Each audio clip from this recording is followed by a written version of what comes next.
Yay! This is gonna suck.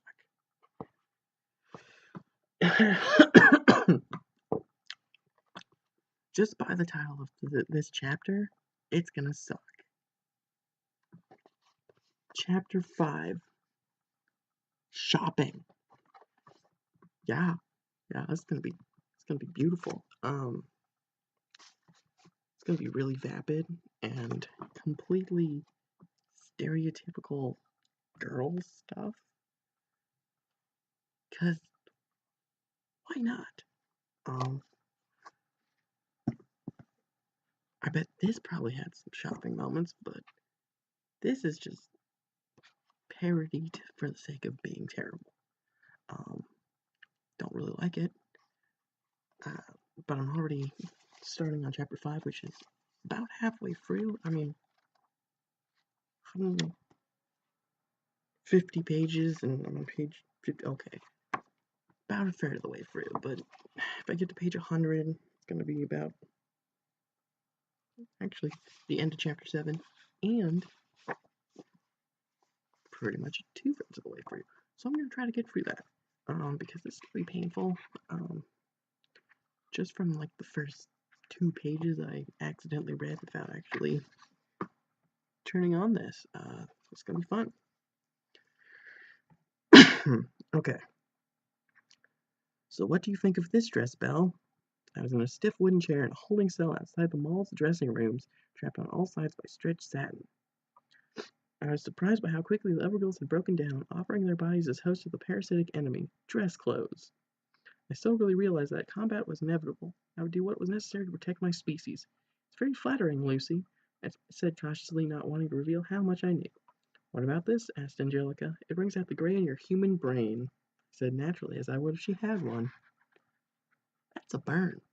Yeah, it's quite beautiful. Angelica knitted her brow and gave me a wary look. Her parasite was onto me. I had to act fast. Trying to make clothes shopping exciting does not work. I bet some people think shopping is exciting. I can see that shopping is exciting. Reading about girls shopping? No. It's not. No. Jill, can I ask you a very personal question because I trust you as a friend? Sure. I tried to think of something friends ask each other. Do you ever worry that your white blood cell count is lower than your other friends? I mean, yes, your immune system is fine, but is it the best? She filled it with her belt. My tactic was working. I decided to hit her with another bonding question, forcing the parasite out with the power of human discourse. Isn't it weird how girls are 50 times more attracted to men with razor-sharp canines than soft, cuddly ones? I mean, how is that evolutionary beneficial? Soft, cuddly canine teeth. Well, they're teeth, so that's... Word choice in this is exquisite. I love it. It's pretty bad. Blah, blah, blah, crap. I guess because men with sharp teeth are more confident around chewy foods. Does Edward have sharp teeth? Yep, talking about dudes again. Angelica asked. The girls giggled. What in the who? Who said Edward? Evolutionarily. That's what I said. Evolutionarily beneficial. Not Edward beneficial. Jeez. What, do you have a crush on him or something? Do you think he's cute? I don't. Not cute, but nice. He's a really nice guy. He's not a really nice guy, I shouted loyally. He is a very dangerous man. The girls exchanged glances. Lucy exchanged an ominous glance for Laura's knowing glance. Laura traded that glance for Angelica's loaded one.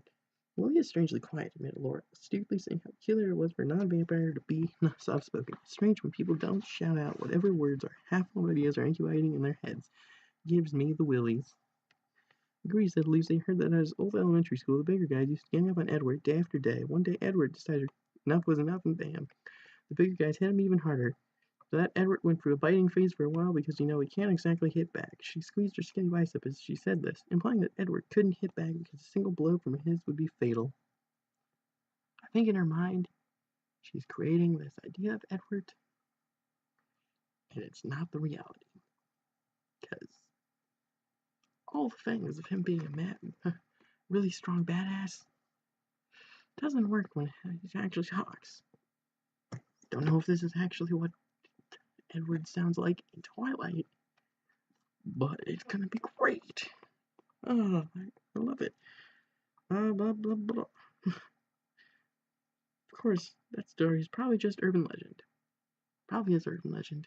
I'm sorry, I really hate this book. It's terrible. Shouldn't read this. Got this for 50 cents and at Goodwill, but who bought this? Who but me bought this? Because I found it. Goodwill. Who? Oh my god. Yes, I agree, it's just urban history, yet I couldn't help but remember Angelica's warning while her mouth muscles were spasming out of unconscious control. Beware the crown. The crown is a dental crown. St. Edward was going to go on a vampire biting spree once the dentist had fixed a few cosmetic problems. I would have to enter this into my reasons why dating Edward wasn't an extreme sport unless a legal alternative to gym rubric. So which store are we stopping at next? I asked as we walked down at the mall. I noticed a kitchenware store on the way. Would that have a cookbook for vampires? It was funny. All I was worrying about whether Edward was a vampire and I didn't even know what vampires ate. Whichever one carries prom dresses, Lucy said. I stopped my tracks. Whoa, hold on. I said, digging my heels into the sidewalk to resist forward movement like Scooby-Doo. Only no one was pulling me, so it was more like I was walking on my heels. There aren't any boats and dress stores. We're shopping for more clothes. Casually say good morning to a neighbor in the elbow. We can't shop for more clothes, guys. I'm a role model to 1.3 million girls. Role model. Oh, God. Oh, my God. This book. I have to prove to them that there's more to life than clothes. There are novels out there. Romance novels for every type of monster fetish. God, this book is terrible. Fine, said Lucy. Let's split up. The three of us will continue shopping in the brightly lit, well-populated mall. Billy, you roam around alone, looking for something to read in the dimly lit alleys. Great plan. I'll see you sometime later, I said. Okay, meet us somewhere nearby at a later time. That dialogue. Searched and searched the streets for reading material, no avail. Even the grocery store, which usually carries a few well-written wine labels, failed me. They were all in pictograms. I was about to give up when I saw a shiny race car covered in antennae. Something about this car induced a strong feeling in me. I was seized with an urge to tow it. Nothing urged me more than the car parked in the loading zone. I wrote down the license before entering the computer games and price elasticity for storm chasers stored to my right. Someone's going to feel the cold hand of justice today. May I help you? A rigid old man with stink breath was nosing his garbled moldy nose in my face. I felt bad. It was too late for his life to bear an impact on me. Bell Goose, Red Cross, certified babysitter. Do you have by chance have any vampire simulation games? I wanted to see the world through Edward's eyes. Scrap that. Do you have any Edward Mullen simulation games?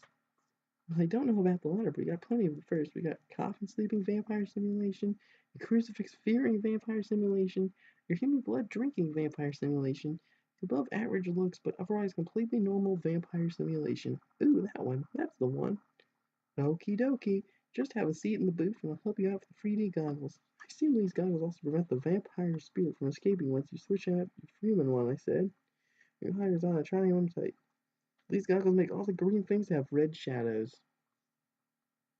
This makes no sense. Right, and the fine print is that they turned you into a vampire. If that's the character you choose, yes, but permit me to suggest choosing Yoshi, a formidable underdog among an otherwise completely armed and loaded cast. Time to play Smash Brothers Brawl as Yoshi. I don't even know. I'm trying to make myself not go crazy about this, but I'm already 4 pages in, and I don't care. This is beautiful. Yeah, sure will do. Give my vampire character a missile launcher. Seems overpowered. Immediately after the simulation began, I felt my skin blanching and my hair growing beautiful. I felt my teeth sharpening, my blood glowing dead. I had this insatiable urge all of a sudden, an insatiable urge for magnesium. No, it wasn't it. I wanted blood. Ripped open the booze curtain, my own strength surprising me as the material swung effortlessly to the side. I was free, not even my morals could stop me. You, I said, managed to only turn on the old man. I didn't have anything against him personally, but I couldn't control myself. Being a vampire was difficult. I was full of newfound awe for Edward, that he could walk through the hall every day without lunging at the nearest person's wrist and clinging to it with his teeth as I was doing now. Seymour was old, but he was strong. He flicked me off in one fell wrist circle, tearing off the goggles with 5 slower but persistent gestures. The vampire spirit escaped and quickly came to my senses. What? I shook the dizzies out of my head and wiped my saliva off his wrist. That was one crazy machine, old man, I informed him. I don't have a license for that. I gathered up my fingers and walked out without taking the game controller I had bought. I wouldn't give him that satisfaction. Sun was set now, and the streets were eerily quiet except for the spooky woo noise that made to square away zombies. Enemies of spooks. I had to counteract this with zombie noises to scare away any spooks I might have attracted. As I wandered aimlessly through the pitch black alleys, I had a funny feeling I was being watched. I heard rustling in the distance, distinct sound of a Sega game controller waving through the air.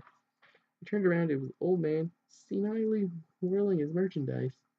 My heart began to pound, beating against the edge of my chest, pummeling my ribs, and getting all braggy about its muscle strength. I was being followed. Quick, I told myself, try to remember what you learned from Jimbo's self-defense for young ladies. Jimbo was a beefy man with pibs and tats. Go to the nearest dark alley, I recall Jimbo saying. Freeze like a rabbit or the creature you desire your attacker to mistake you for. If your attacker shouts after you, respond politely. Maybe your optimism will change his mind. If you're about to get in an elevator with a man you feel uncomfortable spending time with in a small, escapist room, head right in. Remember, fear is an irrational emotion you should probably ignore.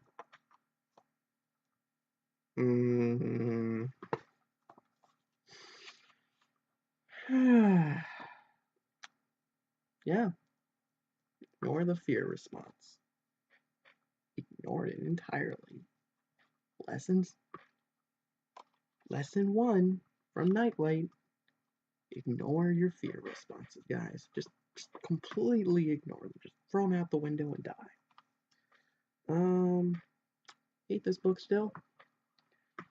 Okay, good thing this was $1 or 50 cents or whatever. It was pretty much free.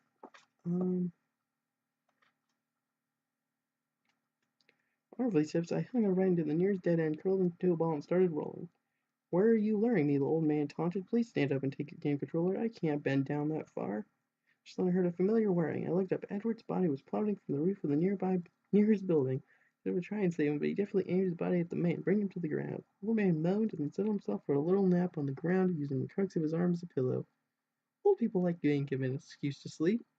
Please come with me to my car, Bill, he offered, gently limping towards me. I mean, only if you want to. Not with that attitude. Pretty, please? I shook my head disappointedly. What's the magic verb form? Belle, he groaned. We don't have time for this. Plus, I hate when you make me do this. Imperative, Edward. The magic verb form is imperative. You don't have to hide your natural inclination to boss me around. I want you to feel comfortable with me, Edward. The point of domination. Okay. He took a deep breath and pointed at me. You, he said stiffly, the words flowing straight from some primordial bossy word bank. Come to the place where you want to go, probably my car.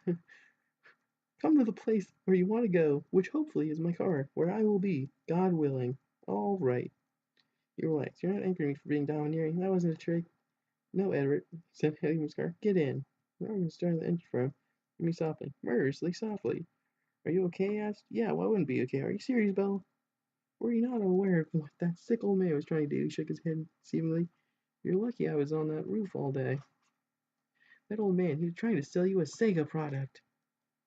What were you doing away from me on a roof all day? I asked, watching his knuckles white in his own reference to Sega. How could you possibly predict that he would lure me there on top of telepathically knowing his intention? But hold him there. Vampires only get one super talent. Oh, this is just beautiful. I was watching the sky on that roof, he asked quietly, examining Mercury through my telescope. Things I saw and heard about, it's so difficult for me to explain. Try, Edward. The only way this will work if we're honest with one another. Honest about Mercury. It was spinning. A lot of planets are out there.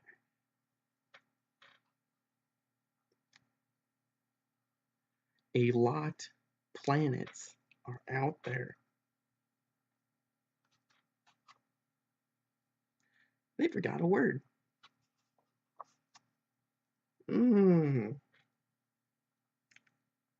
Bell, spinning and spinning. We were quiet for a moment. Promise me you never walk out the streets alone again, Belle. His face would order in fitful rage. Suddenly he rolled down his window and shouted, "She plays Nintendo." He inhaled deeply. "Play Nintendo," he breathed out. "I won't always be here to keep you safe from Sega." Tried not to breathe too loud, so I wouldn't disrupt his protective ire. It was beautiful. "Are you hungry?" he finally asked. I know we're just friends, but we could both be friends eating dinner together if that appeals to you. Or we could eat at separate tables and still be friends. Or eat at separate tables but be going out, I mean. He glanced at me. Probably already knows because you're a really smart girl. Are you offering to take me to dinner? He nodded slowly. Suddenly I started blazing and firing up. Nothing makes me angrier than when people do nice things for me. Nice things. Makes her angry. Seal of approval right there. Look, I said, grabbing him by the collar. I'm the nice one. You're the one with uncontrollable aggression. Understand? Oh, God, he said, blood gushing from his nose. Now you've done it, Belle. Now you've really done it. Direct phrasing gives me nosebleeds. That's better, I said, releasing his collar. Get nice and angry. Can you please hold my nose for me? I don't want to take my hands off the steering wheel. Sure, I plugged his nose. The little vampire punk I added beneath my breath before I lost the adrenaline. Whoa, look at that palace. Edward pulled along the curb. We were parking next to what I can only describe as a modern-day pantheon. Buca de Beppo. Buca de Beppo read the fancy script in neon lights. Isn't it great? Edward asked, touching my shoulder and taking it away and firmly placing it back when I directed him to think. Italy is full of these bistros. Referencing the Twilight saga, where there's vampires in Italy. Good old vampires in Italy. I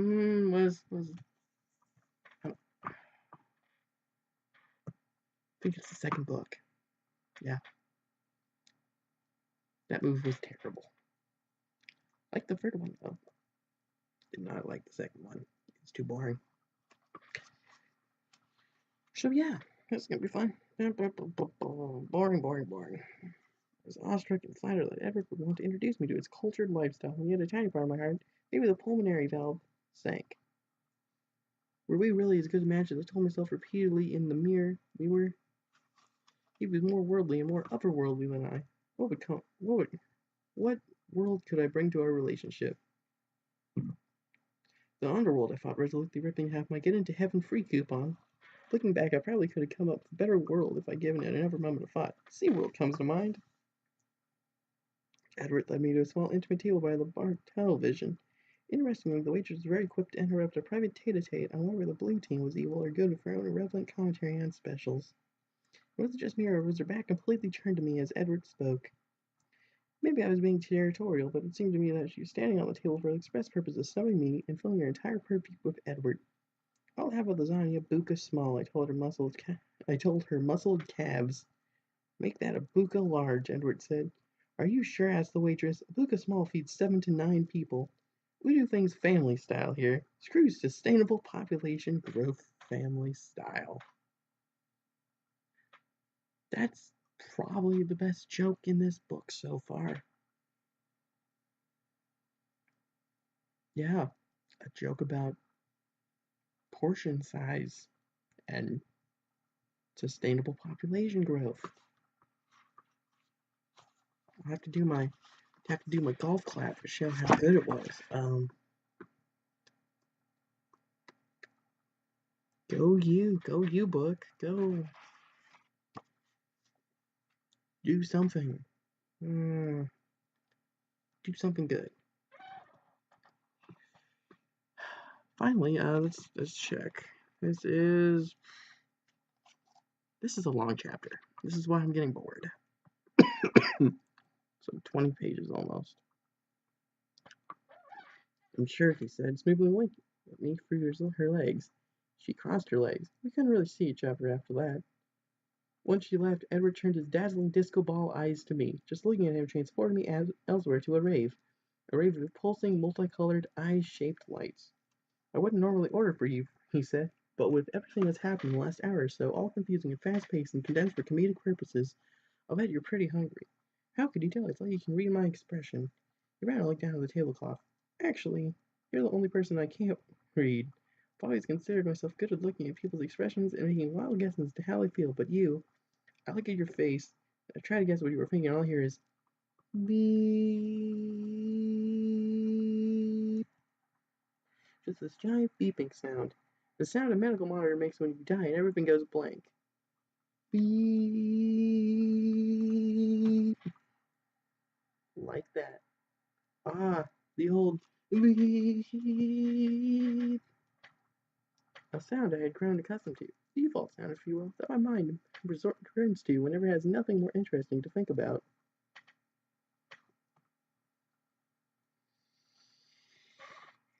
Nothing more interesting to think about.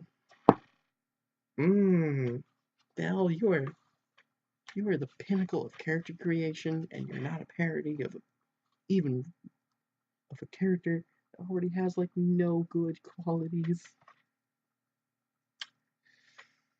Okay, just need to think. I know what you mean, I said. There's that sound again, he said.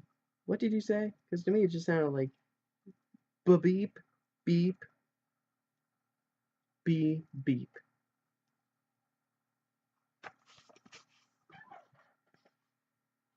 They had to make it the most annoyingly hard thing.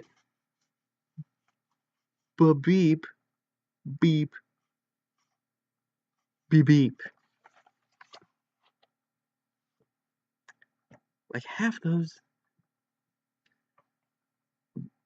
This is just atrocious. The waitress carried my lasagna platter over. Are you sure you don't want anything? She asked Edward typically. Actually, do you make blood sausage? Yep. Great, one order of that then. Easy on the sausage, though. Easy on the sausage? Yeah, more of a sauce guy. A blood sauce guy? Yeah, a blood sauce guy. He turned to me. You were saying? A beep.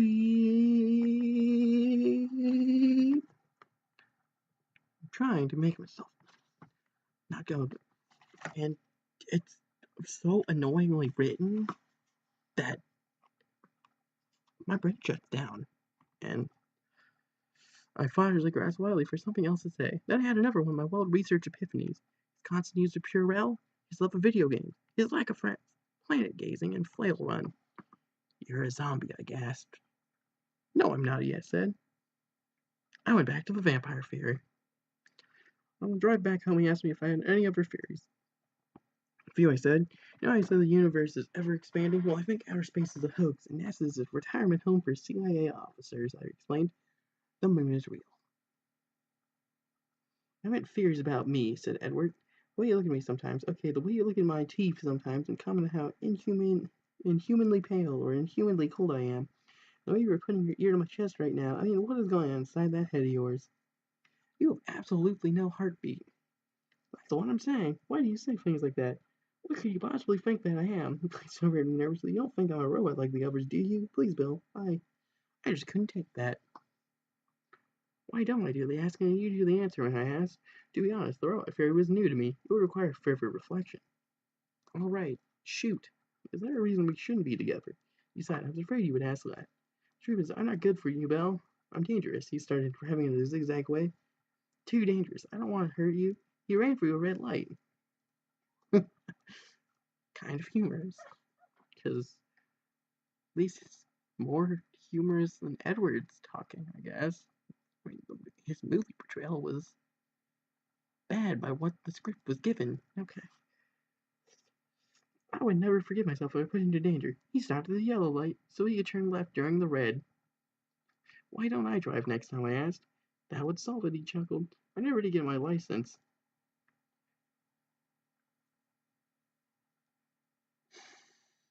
How are you driving? If you didn't get your license, it's just not good. A bad, terrible idea.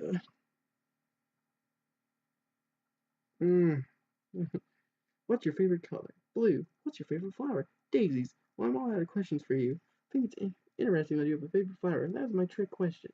I lied about the color. I don't really care about colors. Blue has no value, but to me.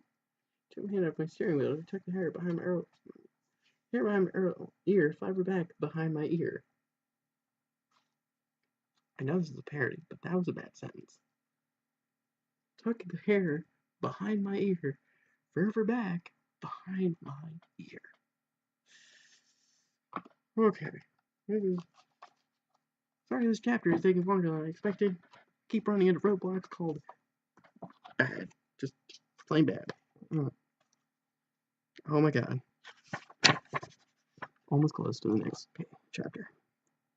The chapter gets shorter for a bit. Took his hand off the steering wheel. He took the hair behind my ear for blah blah blah. That's what I mean about you. You're special. We both are. We both think about more things than the others. He parked the car and turned to me. You want to have a discussion about those things? Oh, it's gonna be so. Sure, I said. I'd love to have a discussion about those things. We had a discussion. It was really interesting. I have to read that again. We had a discussion. It was really interesting.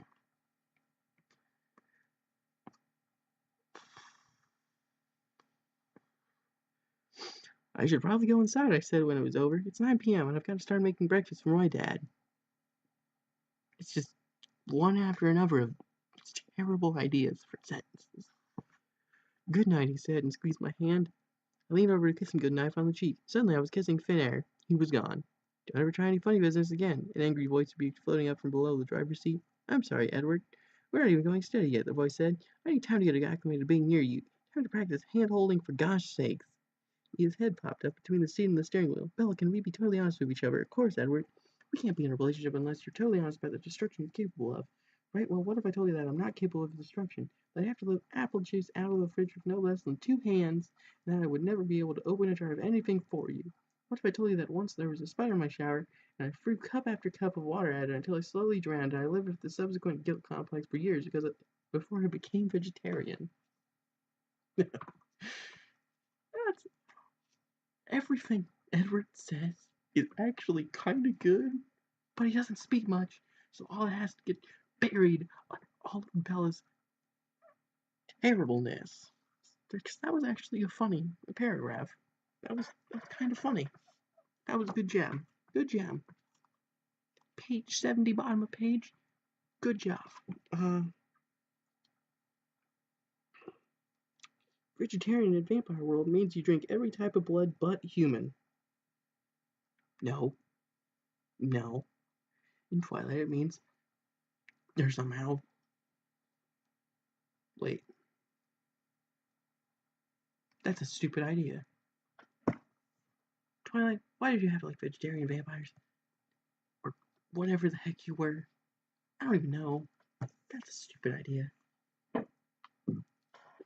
Frankly, I think a more adequate analogy is kosher, and a better method would be for a vampire world committee better method would be for a vampire word committee similar to the Academy Française to get together and come up with an original word for it. I'm not sure whom to contact about this though. I don't really have time to find out. I'm pretty busy with school and stuff. Oh. What if I told you, Edward continued hypothetically and not very relevantly, you are the second girl who has ever held my hand, the first being my mom. And then confessed that the TV yelling reactivates my hernia. Would you still want to go out with me? Well, Edward, firstly, if those things were true, we wouldn't... Well, Edward, firstly, if those things were true, we wouldn't even be in the same car together, I pointed out. Secondly, I could never go out with a liar who lied about how he couldn't lift 10 gallons of apple juice. Frankly, I think your superhuman ability to hurl jugs of apple juice as big as cars is the most attractive thing about you. Please, Edward, I said, staring deeply into his soul and seeing that in his soul were many every awesome vampire secrets. She is deeply disturbed with the idea that he's a vampire. I think he's not a vampire. Kind of a wimp. And with all the... I don't know. This is just dumb.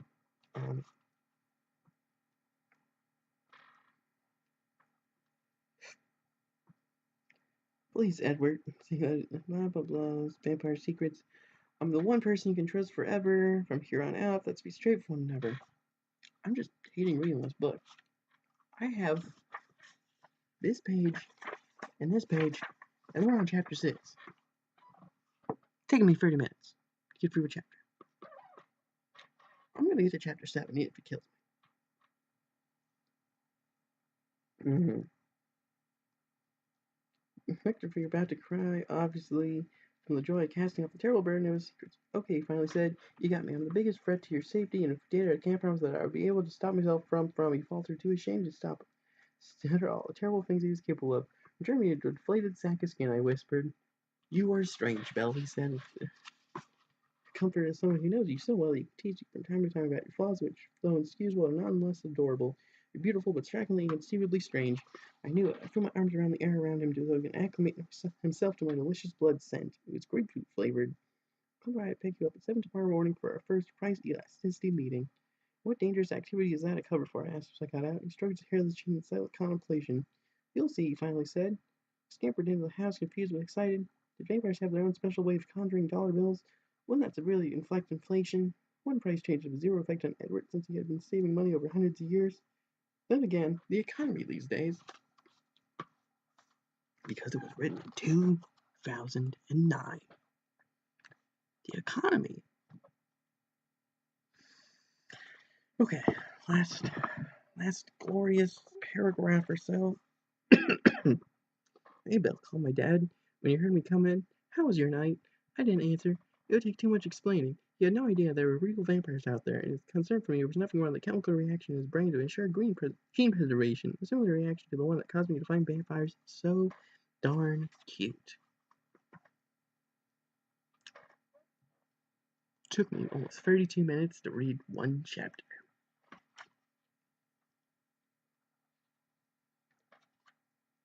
$2 minutes a page, thereabouts. I think I'm reading slow.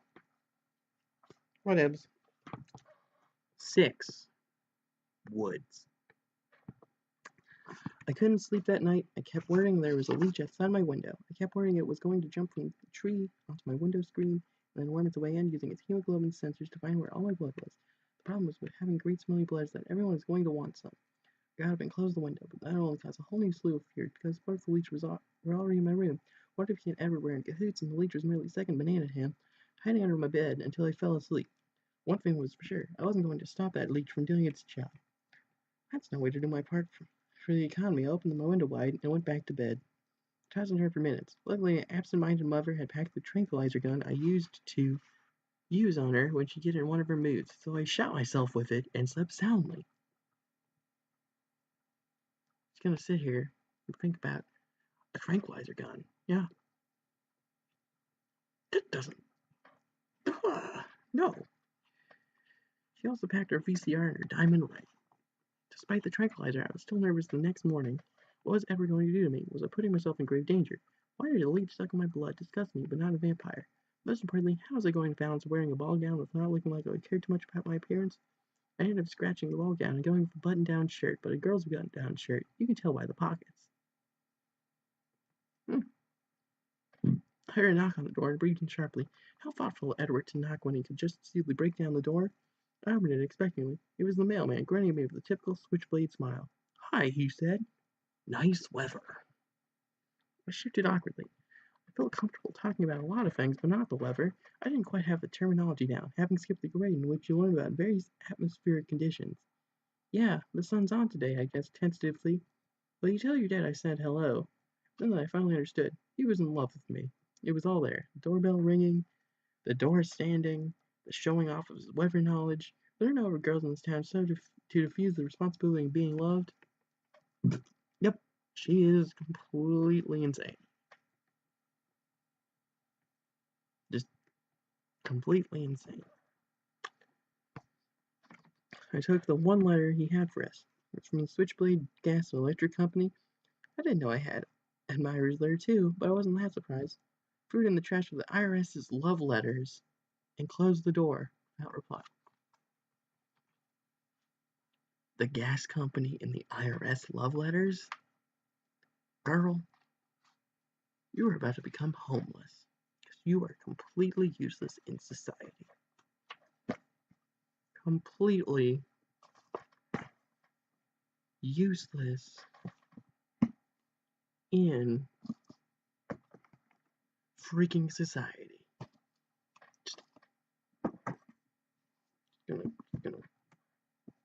take these off because these are actually really heavy because they are ridiculously thick. But no, this feels like a Twilight book. Take me forever to just, I just hate this. I wanted to kitchen have some breakfast before I ever came. Breakfast is the most important meal of the day, and this is my most important day of the year. I would eat 2 breakfasts in recognition of this. Dad was in the kitchen as usual, fumbling around with the drawers. He couldn't even pour himself cereal. I wondered how he managed to exist by himself before I arrived. Here's a bowl, Dad, I said. What? It's like a plate, but with sides. Discussion about bowls. As I pulled it out of the cupboard, I accidentally flung it up towards the ceiling fan, pulled out another bowl, and gave it to my dad. He stared at it until I poured the cereal in. Wait, what? As I pulled it out, I accidentally flung it up towards the ceiling fan? What? So she broke a bowl? Oh, the world may never know, and the world will never care. Yes, just won't care.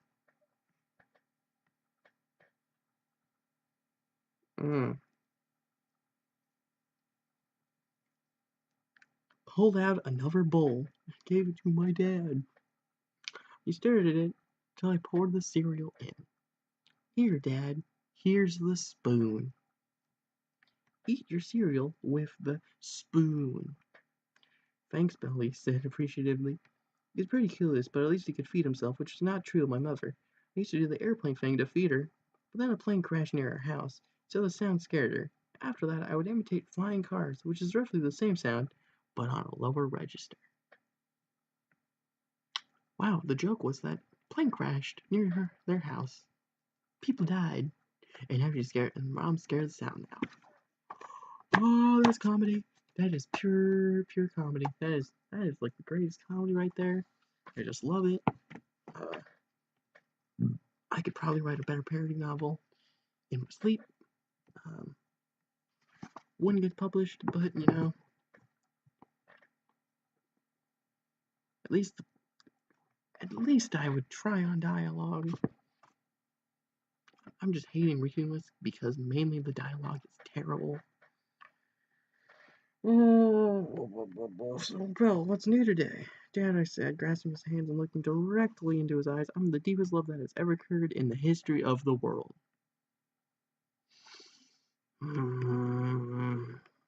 Gosh, Belle, when somebody asks you what's new, the correct answer is not much. Besides, it is a little soon to cut yourself off from the rest of your peers, depending on a boyfriend to satisfy their social needs as opposed to making friends. Imagine what would happen if somebody forced that boy to leave. I'm imagining pages and pages would happen, with nothing but the names of the men from them. Oh my god. Oh. Favorite character in these novels? Not Bella. It's almost the dad. Almost every time I saw him in the movies, I was like, yes, dad character, you are completely sane and make, for the most part, sense in a series of novels that make absolutely no.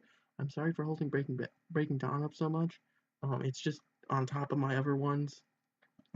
So, I see Breaking Dawn in these videos a lot because it's really close to my face. It's literally right. Oh god, stuff moved. Okay, yeah, it is completely fun that I pretty much, yeah, I'm going completely insane with beautiful, making that stuff fall off my desk. Because it's getting me so mad that yeah, I am just sitting here making a mess on my desk. Try to push that back to not falling over. Yeah, that's stupid freaking desk. Ugh.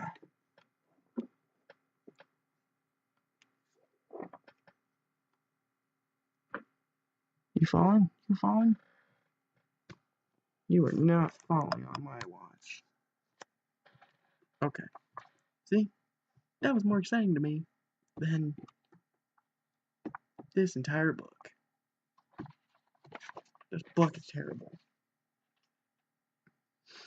But yes, page 76. Anything the dad says, once he actually says it, and Belle's narration doesn't make him sound like an idiot. Because yes, since this goes through the whole glory of Belle, Edward is amazing. The dad and the mom are complete idiots. Like, completely mentally just somehow, whatever the age 16-year-old is smarter than her parents. No. Reality check, no. And then she thinks every guy is attracted to her with absolutely no anything. And then she throws away bills and the IRS stuff because she thinks they're love letters. This book is making me just get angry by association.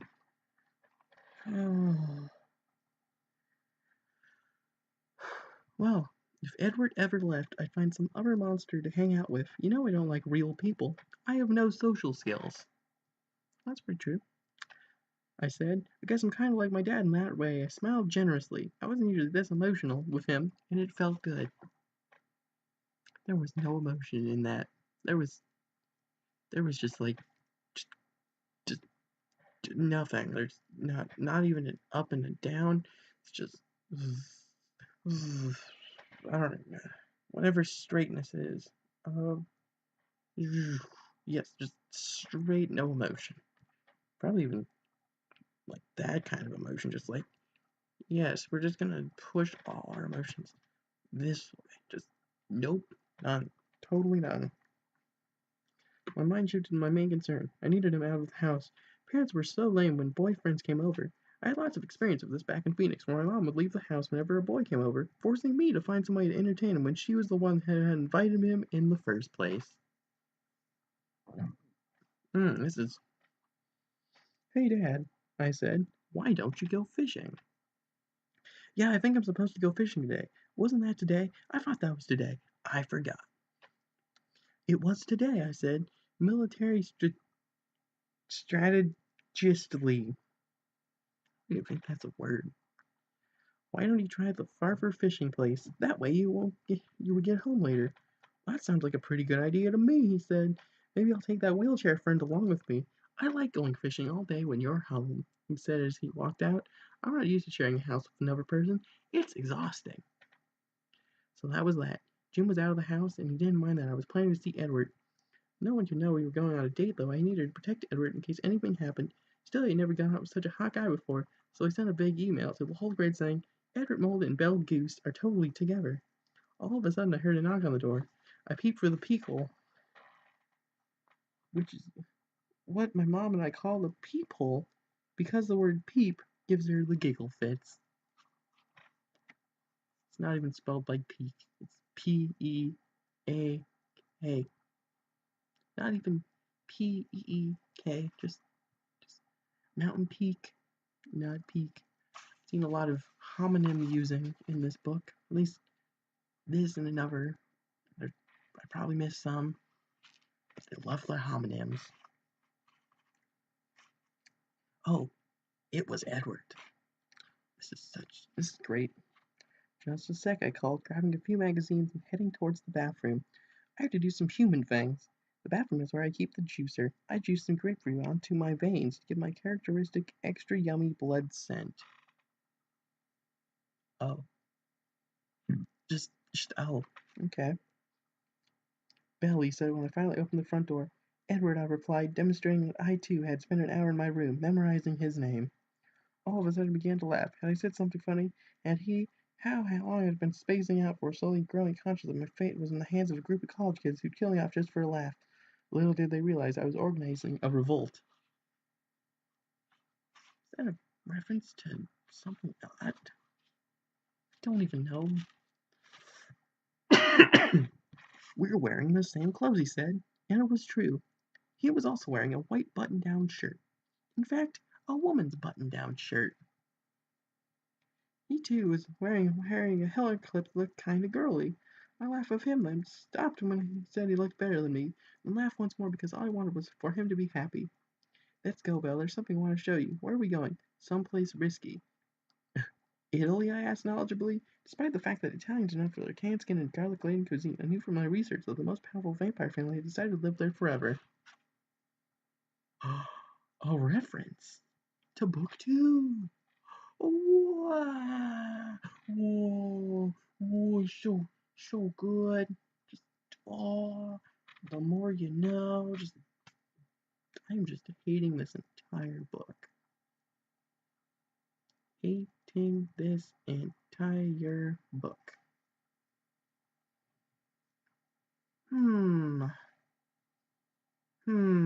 Just you're in the level of just being done with this. Just right here. Just right there. Just almost here. But it's here. Blah, blah, blah, blah, blah, blah, blah. You'll see, he said mysteriously. Oh, and Belle, I think it would be wise for you to change it to some sturdier shoes. I looked down at my feet. Staring at my flame-resistant space galoshes. Guess I had a pair of hiking boots. You never know what's lurking beyond acres and acres of glassy plateau. He added, dropping in over a cryptic hint. We're also going to need an oxygen tent, an afternoon's work for rations, and your own Sherpa. We're climbing Dead Man's Mound. Even italicized. I had to add that in for dramatic effect. I hate when they italicize stuff in these. You know these novels like this? I'm okay with like italicizing. I actually use it a lot. I'm like, I'm gonna write something. Italicize everything. But for a dramatic effect, I understand. It's just, eh. I shuddered. Every part of my body told me not to go on this adventure. Every part of my heart, which really needed the exercise. But Edward, I don't have any of those things. Neither do I, Belle. He took a step forward, and I breathed in his musty axe-drenched scent. Without oxygen, I'll not only be a danger to myself up there, I'll be a liability to you. He paused. I widened my eyes and figured a good way to cover up an awkward silences, and you weren't sure how to fill.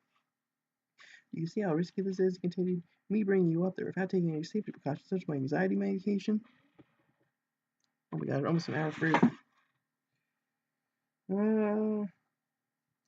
You're responsible for my actions for the rest of the afternoon? He swayed woodsily and asked, not as a result. My emotional well-being depends on you too much to be away from you. Thank God, he said. I wish you told me that before I flushed my meds down the toilet. Though I really wished you had told me that before. He tossed me a tiny hammock.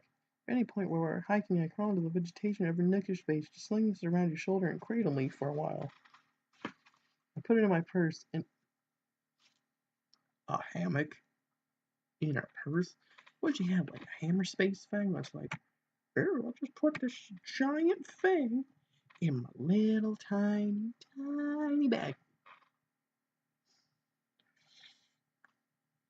That's not a thing.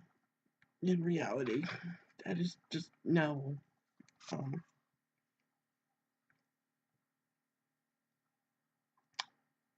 I stepped up to open the door and immediately fell down. So, Belle, you seem exhausted, Everett said as we got out of the car. Yeah, I couldn't sleep that well last night. Neither could I, he said as he sped off.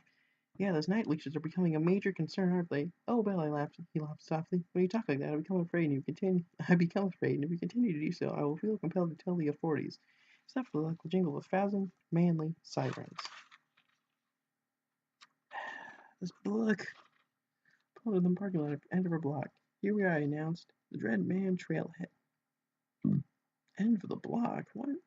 Jumped out of the car, inflated my core stability ball, and started my stretches.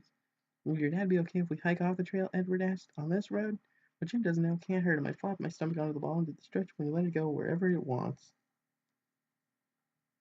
You did the stretch where you let it go wherever it wants. Wow. Well, you didn't inform your dad where you would be? Geez, but I don't know how much of this risk I can take. He started wheezing, his nose gushed with blood. Great, now this, he said, in the nasal voice of Alvin the Chipmunk, holding his nose. I brought him over to the ball and propped his head against it. What if you didn't come home before dinner time? I continued to chastise. What if Jim didn't make an extra plate of dinner for you because he thought you already ate? Then where would you be? He knows I'm with you. Fat least that'll be when you're marooned down the road forever. It's a good thing my parents inserted a chip in my arm that tells them where I am and lists the possible ways I could go missing. I'm sorry, I said, but I wasn't really. When guys gnash their teeth and knit their brows in a brooding, furious expression, it means they have found their soulmate. Hmm. Hmm.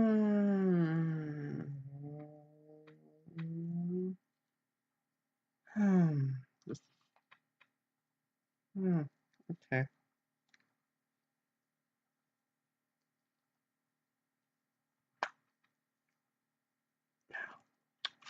It sounds. Plus, his anger itself was overacted. The Swedge games caused me to tear off his shirt. I started to march down the road, squatting here and there to examine the terrain. The musculature of his arms wobbled like string cheese. The star was a single cloud, thin and disk-like, precisely covering the sun. I looked over at Edward. It occurred to me that I had never seen him in direct sunlight. Interestingly enough, I had also never seen him sparkle. Could the two be related? I had a fear that sunlight drastically alters a vampire's appearance, much like green lighting makes them appear sickly. Ready when you are, I called, peeling off a layer in the hot, but significantly not bright heat. Edward turned to me and I screamed. Yet again, he was wearing the same top as me, a light, skinny, strapped camisole. How hadn't I noticed that until he turned around? Sometimes I keep my imagination constantly projects onto his back and distorts how I perceive reality. Yeah, that is an actual sentence. Still, Edward had made some improvements. He had cut the shirt down the middle and applied a zipper, which he now zipped down to his belly button. His bared flesh gleamed translucent, revealing the blue veins beneath his two-haired chest. The shirt fit perfectly to his concave belly, outlining every protruding rib bone, leaving nothing to imagination. His neck radiated like a god from all the rhinestones he had glued to the top's neckline. I looked down at my plain zipperless camisole. I was beginning to weary of Edward's competitive method of wooing. We'll see who wins the potato sack race, I thought maliciously. I had been practicing for years. Let's go, he said. We began to hike up the road on Dead Man's Mound. The road circled and circled around the sloping woods, passed and repassed the straight sloping trail. In the woods we saw some beetles and worms. I mention this because now the maples have flooded with little nature killers near civilization. You have to get excited about the small things. Edward kept on referring to his map so he wouldn't get lost. When we did get lost, he had the clarity of mind to pull out his tent so he could set up camp for the night. Then I took out my binoculars. So at the top of the hill, 20 yards to our left. We tracked onwards till the road came to an abrupt stop in the middle of the field. The car rambled up, stopped, and made a 12-point turn. I skipped to the middle of the field and continued skipping round and round. Never had felt freer. Never had belted the sound of music louder. It was beautiful. There were glorious weeds everywhere, and those yellow flowers, when you blow on them, disappear into white flakes. It was magical, and yet it looked strangely familiar. Is this my backyard? I asked. Edward stood leaning against a tree in the woods bordering the meadow. No, Belle, we're at least 5 minutes from your house. 5 minutes. Good old 5 minutes. Oh, I replied, it was a bad approximation. It was a foreign situation, but it all felt oddly familiar. So familiar that I guesstimated that millions of girls around the world could identify with it. Suddenly shy, I peered over at Edward, who was looking at me in the shade, watching me prostrate in obeisance to the 8 wind spirits. Isn't there something you want to show me? I reminded him. Something about price elasticity, I asked, meaning his gorgeous sunlight transformation. Oh, right. Close your eyes and count to 100. I closed my eyes and counted extraordinarily Mississippi's. Then I got distracted and started thinking about Mississippi. Were there vampires in Mississippi? Was there rain? For a brief second, I forgot what number came after 79. Then I had counted to 110 times, started over every time Edward shrieked, "Not ready yet." I opened my eyes and shielded them against the sun, now significantly exposed in the clear sky. What I saw bewildered me. Edward was standing in the middle of the field, glistening. His skin had transformed to a shade of fire engine red, and the sweat dripping from his every pore intensified the illusion that his head was a shiny tomato. His hand was a shovel and his feet was a hole. "This is what I want to show you," he said. "I'm already familiar with beetles," I said, expertly popping one into my mouth. "Listen, Belle, this is a secret that I can only entrust to you." Stoop down to the hole and wrestle it out a man-sized android. "Are you scared yet?" "No, it's beautiful." I took a step forward and touched its arm. Edward stiffened. "Sorry," he said. "I wasn't prepared for your movement. When you're around androids all day, you get used to controlling when and how people move. This whole human interaction thing, well, it's going to take some getting used to." "That's all right." So I was the only human Edward had contact with. I stepped towards it more slowly, trying to do humanity justice. "What is it exactly?" Solar-powered, anatomically correct android, queued in this bright, secluded meadow so he can charge openly without fearing the rivals in the annual robotics competition will kidnap it. After I turned it off, I buried it out of respect. What does it do? Allow me to demonstrate. He turned it on, and the robot's eyes glowed red. Stood up slowly with each joint clicking into place. When it reached its full height, its head spun towards me. Then it collapsed back on the floor like a punctured soft souffle before slowly beginning to rise again. That's it. It just falls over and gets back up over and over. Yep, look at it struggle. Look how many synthetic muscles it has to use. Human body is an extraordinary thing. I took my hand. Feel how smooth I made its skin. With my hand, I leaned in and memorized Edward's face. My lips drew closer to his heavily braced mouth. Ah! Edward was rolling away on the ground, arms outstretched like a rolling pin. My fast actions had caught him off guard again. It's my fault, he yelped, still rolling. I can't kiss you until we're officially going out. Part of the rules. Stopped rolling and sat up. Spread rattling in his chest as he heaved. Isabel. Izzy. Belly. Bell. Will you go out with me? I don't mean physically go out. We can stay inside and work on a website that promotes this robot all you want. I mean hypothetically, like if you were to go outside with someone to a place, that person would be me. And that place would be an arcade. Looking in his eyes, I saw the one thing he couldn't say. Wow. Ever know what I look at you? It takes all the discipline I can muster not to take you in my arms and drink from the fount of your throat. I'm not afraid of you, is it Edward? I said, speaking his full name as softly as he said mine. Still not afraid of me? I assure you, I'm an incredibly scary guy. He stood there for a minute, thinking it, and jogged across the field. As if he could outrun me, I shouted. As if he could outfight me, he punched thin air. As if he could outclimb me. He hugged a tree and tried to wrap his legs around it before tumbling to the ground and trotting back to me, placing his hands on his head to maximize the inflow of oxygen. Now are you afraid? Now will you go out with me? That took me by surprise. Asking permission was something only knights from ancient centuries did. I don't remember how old Edward really was. 100 years ago, he was living among Napoleon and Jesus. Mm. Yes, Edward. Yes. I was so attracted to him, I could have peed myself right there on the spot. Okay. But I hadn't done anything like that in a while. I was older now and harnessed my feelings in moments like these by opening and closing my fists very rapidly. Like, what does that do? Like, is that even a thing? I'm closing my whole fist open and fast. What? Great, he said and stared. I lay down on the ground. Lay down next to me. We make grass angels in synchronized motions. Time flew by as if in a dream. Billy said, it's time to go. Already? It's been 5 hours. We've been lying on the grass staring at each other for 5 hours. Please, I really need to get home. I'm not sleepily. Do you think you could carry me back to the car for super strength? Not everyone can speed through a dense forest at over 100 miles per hour, you know. Over 100 miles per hour. Jeez, he muttered, but took a deep breath. Okay, Bill, over 100 miles per hour, here we go. He pulled out a sleeping bag from his camping pack. Closed her eyes and put her arms around my neck. I did as he asked. First I felt us lowering to the ground speedily, then a confident feeling of soft down beneath my shins. Edward made a full and few screeching movements, and we were off, speeding down the hill. When I felt safe enough to open my eyes, my truck was in front of us. Edward was standing up, brushing himself off. The sun had set, but I thought I noticed a faint glimmer of scorching crimson haunting his skin. 'Cause he got a sunburn. 'Cause he got a sunburn. Drive into my car, please, he said. I need to be in bed by 8. I started the car, then shook him gently, harmonizing with Edward's sudden onslaught of snores. Yes, the sweet vampire drool dribbling down his cheek from his open mouth. It suddenly occurred to me that after all that frolicking in the matters he hadn't kissed me, was because of the mold that grew on my sinuses? Ew. Or the fact that my only way to treat the mold was burning fat in my nose, massacring their colonies. Oh, this is just enjoyably, disgusting. I'm not a big fan of disgustingness in books. I don't. So, not enjoyable. Earlier discussed in the deep of my heart, I considered the mold a part of me. No, I couldn't possibly know about that. Sinus mold was one secret that carried me to the grave. The grave. It was unescapable. One day I would die in a beautiful explosion, but Edward would live on. Maybe that's why he hadn't kissed me. Maybe he couldn't afford to get attached to a person tragically bound to become a million glittering particles. Oh my god, I'm so done with this. Well, his tiny body curled in the passenger seat, and here I would be 18, but Edward would still be 17. Still the youthful frame of a 12-year-old, but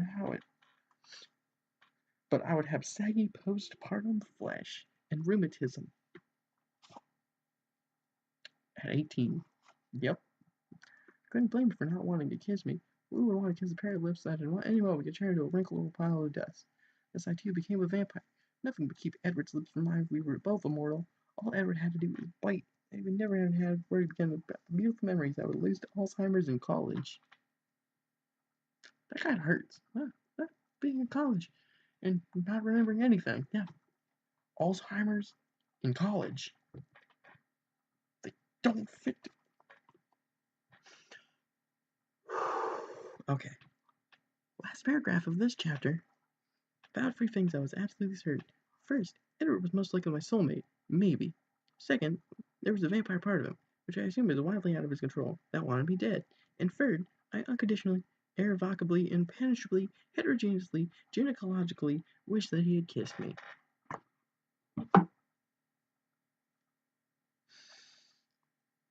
Well, that was page 88 out of 154, so I'm gonna get to page 100 because good old 2/3 plus it's good old chapter 7, and we finally get introduced to chapter 7, the Mullins. And this is some really crummy webcam.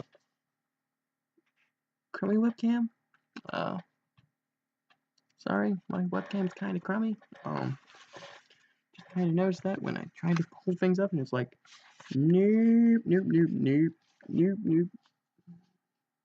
There, the Mullins. Yep. Only took 1 hour to get here. Good. Doing all these long videos is kind of nice. The eggshell-covered dawn woke me with its gentleness. My right leg was in my left armpit. Wait, what? Stuffed Dracula was tugged under my arm comfortably. Ah, the beginning of another chapter. Yes, it had a sentence called, ah yes, the beginning of another chapter. Being meta about being in a book. Yeah. That was nice in like chapter 2 with the seizure thing. Still have problems with that.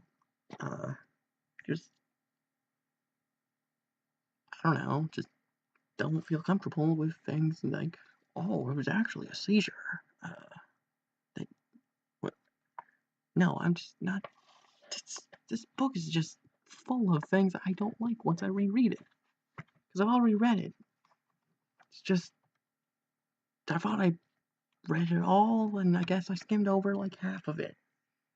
Because now I'm rereading it, and I'm like, I don't remember that. I don't remember that. Like, I don't even remember that one. Directly sat and involuntarily let out a blood-curdling scream. There was a vampire in my room, and he was screaming too. What's that on your face? Edward shrieked. What? I put my fingers to my cheek and felt something sticky. Oh, that's just my night moisturizing mask.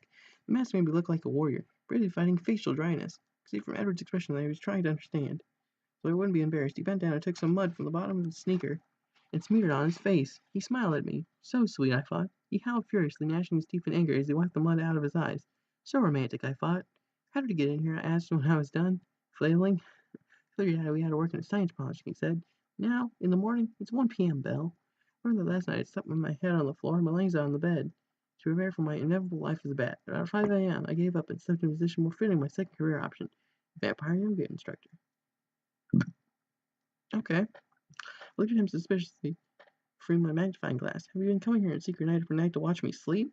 No, of course not. That would be so weird. I've only been here a few minutes. Then he added quietly, you look pretty when you sleep. I blushed. My moisturizing mask came with beauty mark stickers, which I arranged artfully on my face. Thanks. Did I do or say anything? I asked. I was a known sleep biter, which was probably at summer camp, but probably why I liked Edward. I was also not a sleep talker. I hoped I hadn't revealed anything embarrassing, like the fact that sometimes I fall down. You said my name, he said with a little smile. Really? Yeah, well, it's either that or Edwin. But why would you say Edwin? He laughed. Certainly, last night's dream came to me. It was about the one person I'd like to have dinner with, living or dead. U.S. Secretary of War under Lincoln, Edwin Stanton.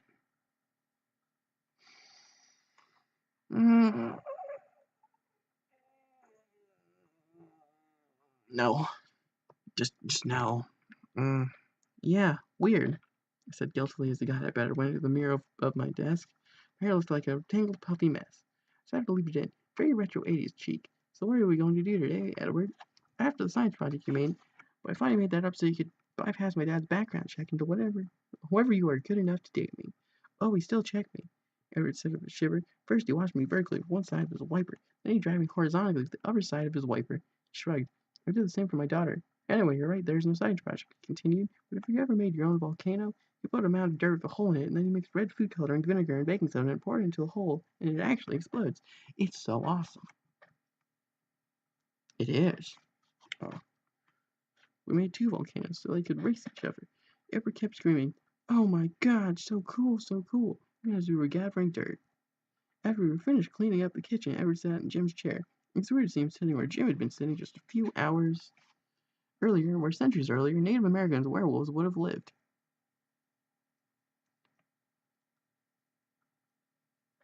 I didn't notice that before. Native American werewolves. What? I didn't notice a reference from El Bukios? Oh, the books of the greatest. Oh, how many chapters?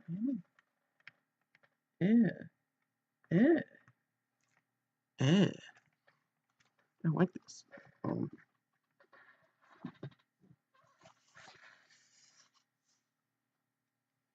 So my mom really wants to meet you, Edward said. We refer to as Bellerific. My mom and I have tons of inside jokes like that. I'd love to, but will she like me? I asked just for show, because parents always like me.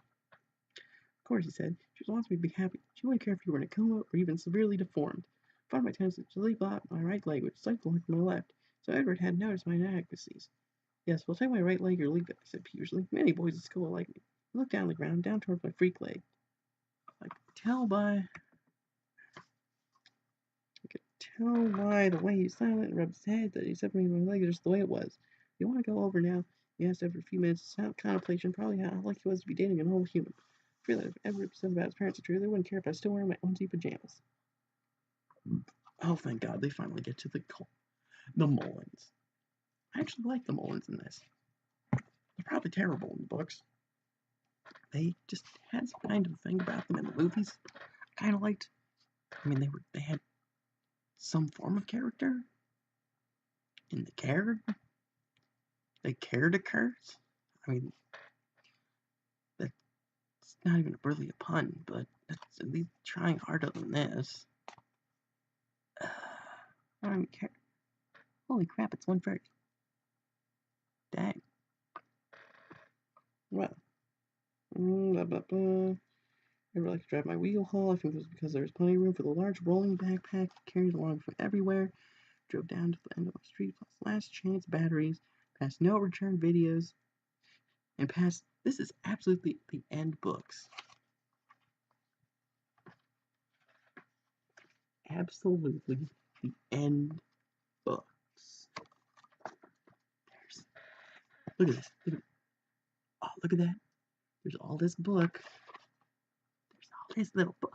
It's so tiny and small. Oh my God, almost done. Well, okay, 50 pages, but 5 of them, you know what? They just have 1 word on each page. I checked just to see. Oh, it's so good to be kidding. I'll finish that tomorrow. That's a fact. Tomorrow we're gonna be done with this. Then I'll make a little tiny video saying how much I hate this book. I'm just gonna make a really short one, just being like, in the total thing, I did this, blah blah blah, and it sucks. Okay. Then we got on the highway and drove by several exits. I started getting impatient. I was finally about to ask him if he liked me for me, or my paper cuts, when Edward turned to the truck around. "This is such a fun car," he exclaimed, honking the driver's nearest. Suddenly, a large Safeway truck came up in the next lane. It blew its horn in response. "Uh-oh," Edward said. "He's too big for us." Edward put his foot down and the gas was zoomed back towards Switchblade. That was dangerous, right? Edward asked me nervously. I'm dangerous, right? Of course, Edward, I said. Thinking less about his driving, more about his teeth ripping through my skin. A few minutes later, we pulled into the driveway of a house a couple blocks from on the wealthy vampire side of town. Well, we're here, Edward said, getting out and slapping the side of the U-Haul. You and me, he said, pressing his face to the truck at the level of the lumberjack's ankle. We'll beat him every time. As soon as we were inside, Edward's family rushed to greet me. It seemed like 30 people circling me, chattering away. Oh my God, you smell good. Good smell, good smell. Oh, wow. I, I don't even know how to, read. Like, how do you read a thing where it has, parenthesis things right, there? Oh, oh man, this is terrible quality. But yeah, it has, the parentheses, has the quotation marks, it has parentheses around. How, is that a whisper? Is that a whisper? And she really does smell good. I'm just gonna go with that because I don't, you don't even use, why would you use that in quotation marks? I understand in, explanations of scenery, kind of, it's very weird. Wow. Why quotation marks? Why? I'm getting just peeved off just thinking about it. It's dumb. This is really dumb. Just making my hair go all crazy. Do you mind if I put my nose right next on, right on you, right on your arm? Yeah, this is kind of how the Collins were in the movies. Really weird at first, and then it's like, oh yeah, no, we're pretty chill. Except that 2 minutes ago, we were really weird. This is the really weird part. More smelly, please. If I could destroy every part of my brain except the smart that smelled your smell, I would do it. I would do it in a second. Let's go, Bill, Everett whispered and grabbed my hand. Pushed through the ravenous vampires and out the front door. So that went well, I said outside in the U-Haul. I sent my hair. I did smell good. No. That wasn't my house. Why? Why, Book? Why did you just, kill my mood? That was, the greatest part of the book for the moment. Besides, the joke about Native American werewolves, which was free words, and pretty much anything the dad has said so far. Oh, and then half the stuff Edward said that is not more of good or get out of my way or I don't like you. His longer paragraph sentences that he actually can have. Those are good. Random thing about smelling. I got my hopes up. And then it's like, that's not my house. See the airplane joke. See? Airplane joke from this book used a freaking joke about an airplane crashing. And I get the whole non sequitur thing about, oh yes, I feed my mom, and it's weird, but I do. I use the airplane noise. But then, bam! Good old freaking thing just, and just boom, and I don't like this book. It's making me mad.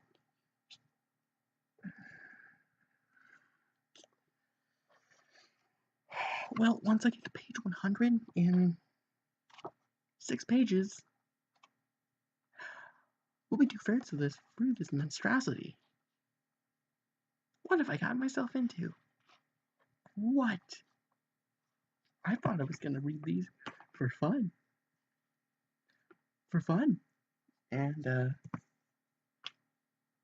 guess I am. Because this is just fun, just ranting like a crazy person, about just word order, general sentence structure, stupidity dialogue, misspellings, not having words that actually make sense. They left out two, like T-O, and I didn't like that. Terrible history joke, which I didn't see coming, because it was anytime Bella speaks, just this whole thing is bad. No. Oh, okay. I'm just gonna get off my tangent of ranting, because I want to get done with this. Okay. Blah, blah, blah. Oh, wow, I'm even... No, that wasn't my... I just have to reread that, because it makes no... Still makes no sense. Edward said, starting the trek. I don't even know those people. Sometimes I get addresses confused.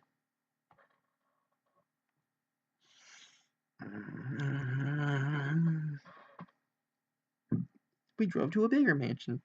As we walked up to its porch, I noticed that the house wasn't cleverly camouflaged with the woods behind it like I first thought. It was made entirely of glass. What? Made out of glass? Okay. You're welcome. Oh. Okay, now this is like super glass, because when it said made everything out of glass, you know what the joke is? You know what the joke is when they say that. It was made entirely of glass. Blah, blah, blah. I looked around in shock. The walkway was glass. And the mailbox was glass. And the welcome mat was glass. I decided not to wipe my feet. That's fair. That's fair. It's not a joke. Just weird and stupid. Just, I don't like this at all. Our house is clear. We don't keep any secrets. Actually, they probably don't, because this is just so dumb. Edward explained everyone can look at it at any time and see what we're doing. Well, that just sounds like a bad idea. If you have a glass house and a glass everything, you can have a bad time. Hot dog, when you have a french fry, the pizza, and what South Park reference I'm trying to make, you're gonna have a bad time. This is bad. God, this is bad.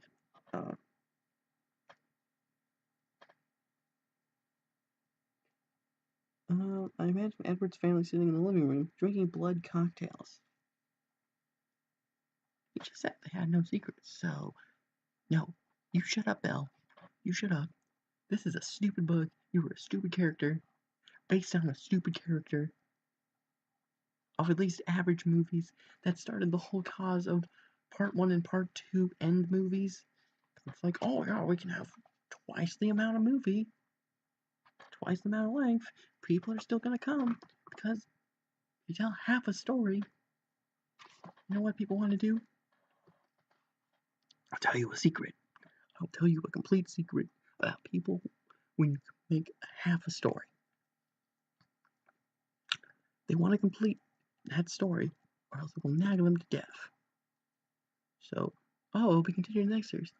Well, I'll think about that for the entirety of being in the movie theater, getting out of the movie theater, walking to my house, being like, oh, they should have finished it. Okay, yeah. Just, I don't know where this came from, but just, I just hate this. Do your neighbors say everything? I asked. Well, they keep their blinds down. They say it's indecent, but my dad is such a good plastic surgeon that no one really cares. Edward's dad, Dr. Claudius Mullen, opened the door when we rang. Claudius was well respected in Switchblade for his Angelina Jolie lips. What? Not judging, but what? Why? You have terrible descriptions in this. Like, I'm just thinking of a dude with Angelina Jolie's face. Why? Why? don't know why I'm doing that. Just why, but it's the sound that's the sound I think of when I hear this coming out of my mouth. Just complete garbage. People say he operated on himself for hours. I had to admit, the result was stunning. Yeah, it's kind of shocking me and feared. Ava Mullen, Edward's mom, came running up behind him. "Edward, my darling," she cried. "Mom, meet Belle." Hey, this is A plus material where you go so far up on the A plus scale that you loop back. You loop all the way back. You go to F. This is a parody. I'm not trying to be mean, but rereading this out loud, so I actually have to stop and read every word. Like, I like parodies. I do. They work really good in films. People hate them. I don't. I guiltily, pleasurably like them. Like, say a parody movie. Just say one, like epic movie, disaster movie, superhero movie, Spaceballs, Robin Hood Men in Tights, other freaking movies. Name a parody movie, scary movie franchise, the whole scary movie franchise. I love those movies. They are absolutely trash, but they are culturally pleasure movies I love. I even love Epic Movie. That movie is also trash. Like, parody movies are terrible nowadays. I still like them. And I hate like stuff like this. I don't know why. I think it's probably because, surprisingly, in a probably 2,500 page, okay, if I'm being nice, probably like 2,000 pages, thereabouts, of words. And there's no character in Twilight, except for all the side characters. The main characters are trash. Except for Jacob. I like Jacob. It's because they actually tried for him. I don't know what happened with Belle and Edward. Belle and Edward. Damn it. Bella and Edward. Okay, this is going so crazy on my head that I can't say these people's names. Without messing up on one of them. I tried 4 times to say Bella and Edward. And all 4 times, I messed up somewhere. They have no character. None. Like, or no, they do have character and they're terrible. So, yeah. Yeah. So, these novels turning into a parody. God help us. God help us. This is a terrible idea.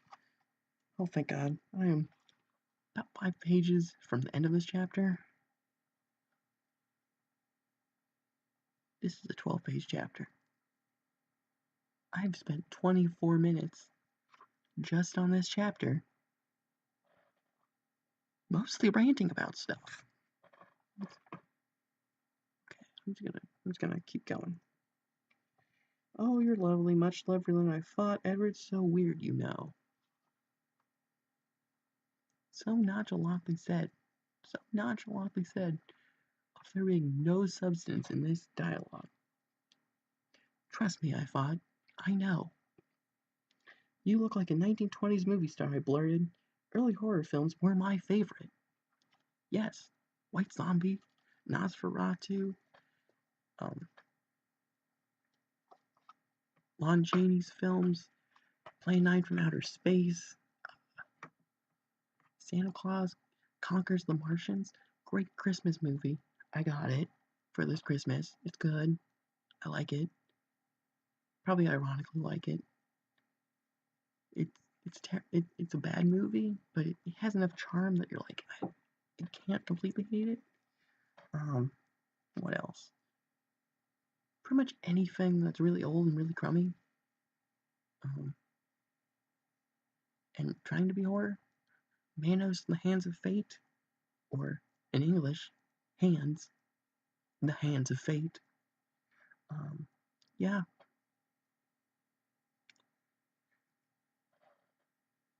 You're talking about old horror movies? I know old horror movies. I like watching them. So I'm kind of offended that this main character likes old horror movies. I don't like it at all. So yeah, just went from here. Now it's right about here of me not even caring about finishing. I will power through this.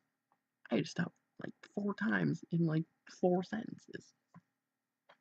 Blah blah blah. Thank you, Bill, Dr. Mullen said. It's my work. The eyes, of course, are hers. The heart is a transplant. Okay. So that's why vampires are so beautiful and cruel. Pleased to meet you. I said, imagining how good they'd all look in our wedding photos. For a moment, I felt worried thinking of the joint family pictures. But then I thought, it won't be a problem. I'll ask Jim to be the photographer. You asked your own dad to be the photographer. Girl, you are completely vapid terribleness. I don't even like reading about you. Okay.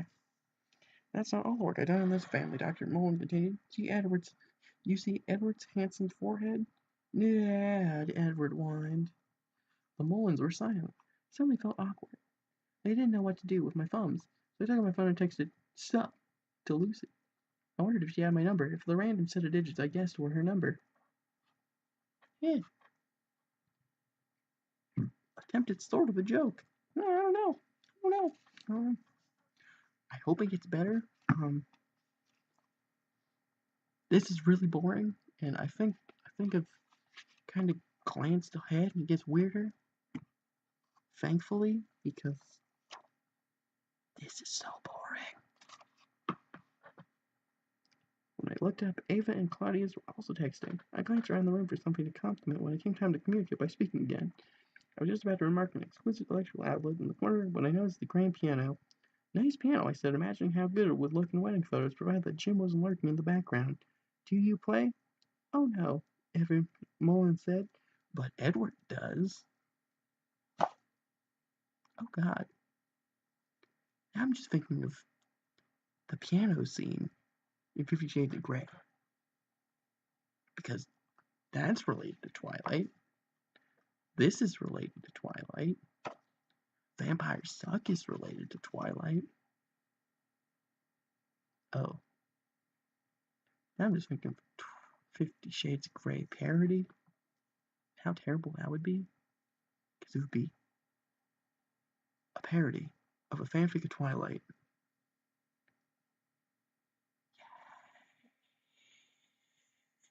So good.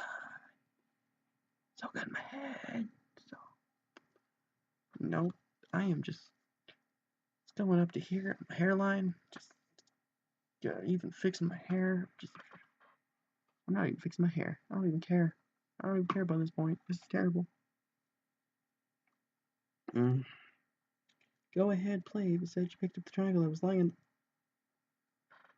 He plays the triangle. He doesn't play the piano. Oh. Okay. She picked up the triangle that was lying in the piano and handed it to Edward. Started banging on it. It sounded like construction work very early in the morning. Oops, I messed up. Let me start over, he said. Start banging again. Wait, I haven't practiced in a while. Let me start over. Edward continued to bang the triangle. Ava closed her eyes and raised her arms, swaying rhythmically to Edward's music. I don't even care.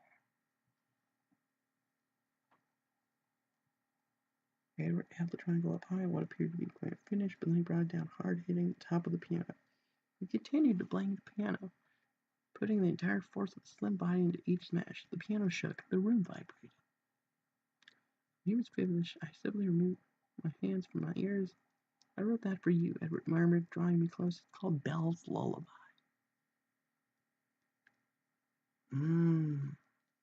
Music. I'll listen to it every night, I said. The sound turned all the way down. It would be lovely. This was the first lullaby that had been written for me, counting the one by Carter Burwell. Carter, who the heck is that? Is that supposed to be a joke? I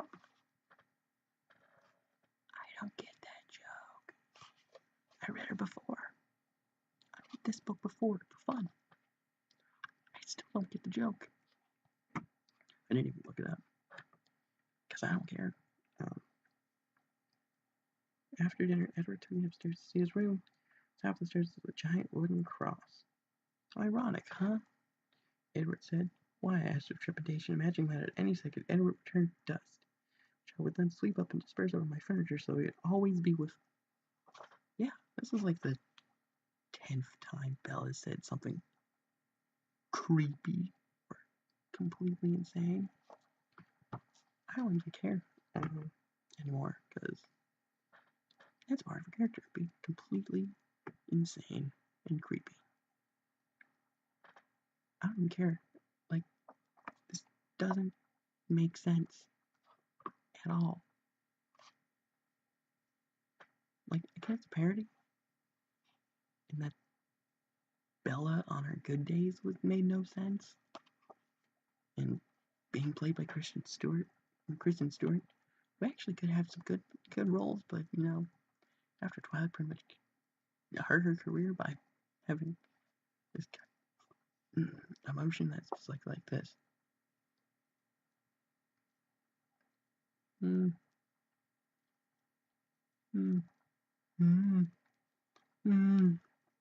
Trying to smile. I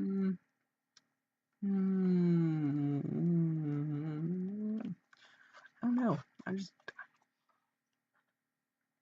don't like this. Like I was like, oh, it could get better. Then I realized that I read it before, like a month ago. No, wait, a month and a half ago. And actually, I did kind of laugh at it more because it was stupid. Now rereading it, I realized it was more stupid. Blah, blah, blah, blah, blah, blah. Creepy line of bells going on. Because we're Jewish, of course. Non-practicing. Well, that's good, because then the parodist doesn't even have to touch the idea of Judaism and the religious aspects, because they could just say, oh yeah, we're Jewish, but we don't practice. So, hey, at least they don't have like jokes about religion in here. At least that's good. I mean, that could be. Oh, wait. Okay, it's fine. Three of the four walls, the fourth was glass. In Edward's room were covered with CDs. Rows and rows of CDs. I didn't recognize a single one. Oh, I exclaimed, thinking I saw one I knew. No, not it. Kept walking. Oh, here's no. Turn to the next wall. Wait, no. I figured I should read a couple labels instead of only look at side album art. That's when I realized they were all recordings of Edward's music. Triangle. And some recorder.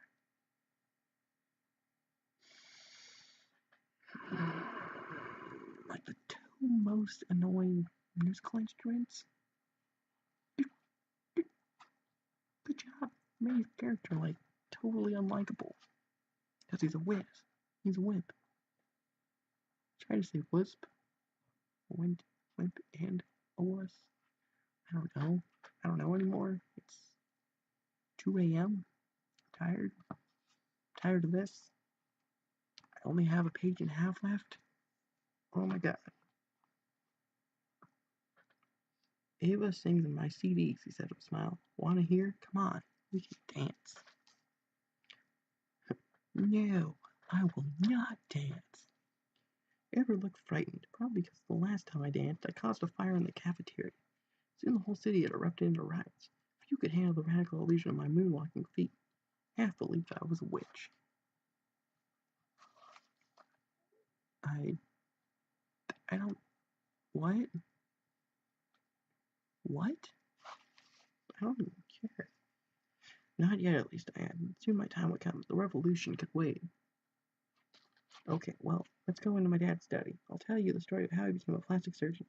Follows hideously deformed creatures. Ever shown with before and after photos of Dr. Mullen's patients. I assumed that the before pictures were taken before he had bitten them, and the after pictures were vampire pictures. The vampires had such straight noses, nice breasts, and expressionless faces, and they were all rich. I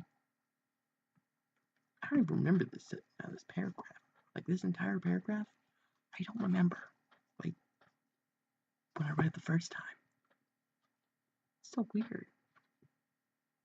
So how do you make an appointment with Dr. Mullen? Why? You're beautiful, Belle.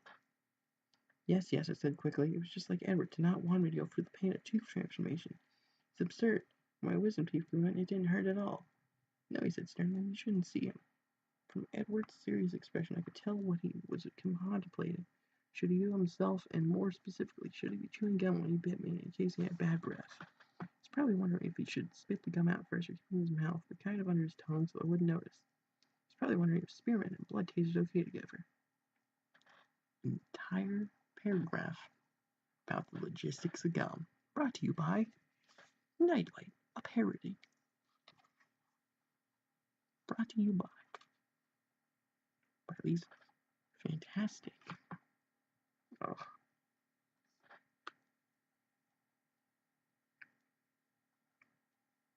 Enough, I said to interrupt his hypothetical thoughts. Let's just go back to my house, okay? Maybe it would be easier for him to bite me in a different setting. Kitchen, perhaps. The aromatic scent of squirrel meat sizzling in the microwave, and the hunger-inducing soundtrack of scraping cutlery? What? This is like the 5th time I've been confused in this, like, one chapter, and not good when your parody makes people confused. Like, is that a joke in itself? Like, are you trying to make people confused? I'm all good with non sequiturs and weirdness. I enjoy it, but I don't get what it's trying to parody at all. And this is parodying Twilight, so what? Like, I don't care. Yeah, okay. Can I drop you off a little far away though? I'd rather not see your dad again. I haven't thought of any new conversation topics since last time. It won't come off as natural unless I videotape myself saying them first. Oh yeah, because he's the robot guy. He likes robots, so he doesn't. Okay, I was confused for a moment, but then I remembered robots. Okay. We good. Okay.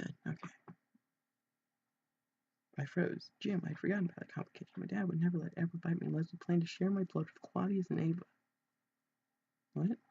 Jim would fight a categorical set of ethics. Edward would have to bite me before I got home. How about we walk back? Through the cemetery? One thing my mom had taught me that it's difficult to refuse requests made in italics.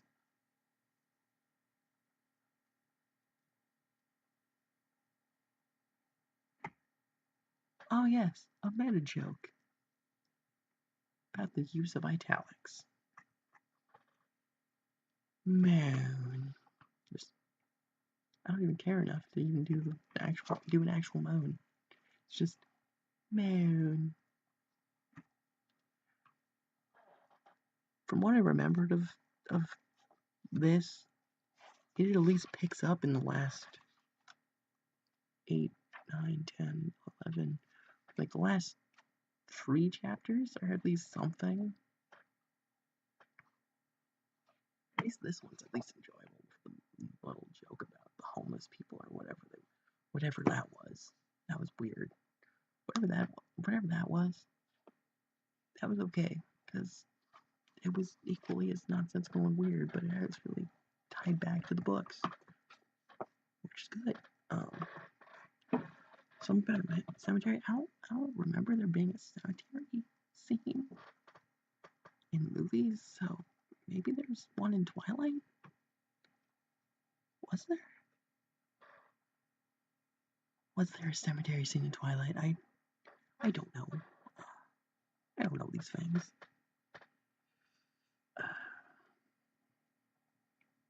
How about we walk back through the cemetery? Okay. One thing, blah, blah, blah, talk about the italics joke. That's how she'd persuade me to buy rainbow-colored cereal week after week. Oh, okay. Okay, that's buying Fruit Loops and Captain Crunch. Yeah, that's fine. Okay. Okay, he said. Wait, before we go, just bite this, for practice. I stretched my pallid white arms at him, my hands together, gently cupping a bright red apple. Oh, he'd swiped from the fake kitchen answers. Oh, what? What? Oh, what? Pallid arms, holding a bright red apple. Oh, what? Oh, what? Cover art joke? It's a cover art joke.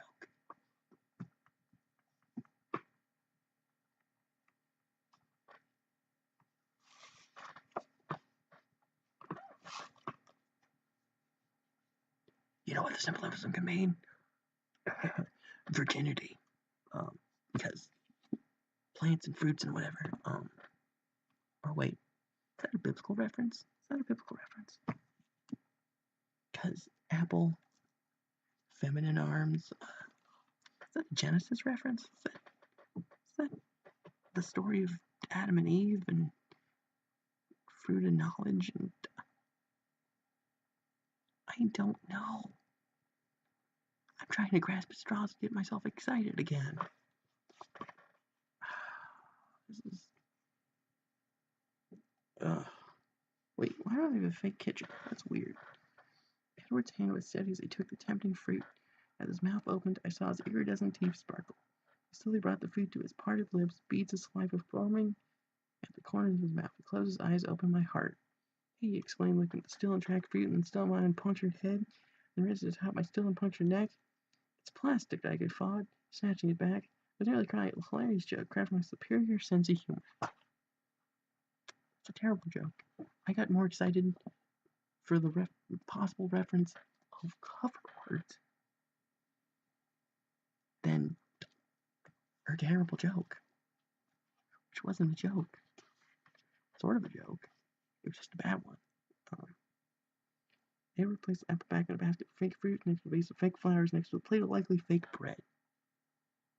I looked at him lovingly while I attached a small target to my neck. Would you buy it when you had it? Could you buy a moving target? What about a moving target 50 yards away for a wind speed of 35 miles per hour? We left the house and started walking towards the cemetery. Desires in my heart and the predictions of my pedometer were correct.